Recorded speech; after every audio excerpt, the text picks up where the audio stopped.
Remontga bitta baho, mana shu kuxunniga bitta baho berasizlar. Havas qilganlar bo'lsa komment yozib ketaveringlar. Videoda oxirigacha ko'rsalang, qanaqa mehnat ketgan, narx qanchaga tushgan, hammasini tushuntirib o'tamiz. Nurmuhammad aka, kuxunni juda ham chiroyli chiqqan ekan, ko'rinib turibdi. Oq ranglardan qora bilan bir-biriga bog'lab qilgan ekansizlar. Fasad qismiga nima ishlatgansiz aka? Fasad qismiga akrildan ishlatilgan. Yonlari-chi bu? Yonlari laminat bo'lgan. Eldispa. Eldispa. Ustki qismi mana shu stolishniy hissasi-chi?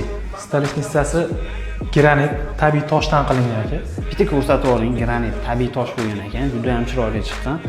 Umumanliklarda ham mikromanirovka, pech, pitek, ya'ni havoda tortib beradigan sistemalarni ham juda ham joyiga qo'yib ishlatishgan ekan. Ya'ni minimal joydan maksimal foydalanilgan. Endi e'tibor berasizlar. Xolodilnikda uyda egalari skritey qilib beradigan ekanlar. Mana shunaqa yechim bo'lgan. Bu ham chiroyli chiqqan. Buni ham usti akrildan bo'lgan ekan.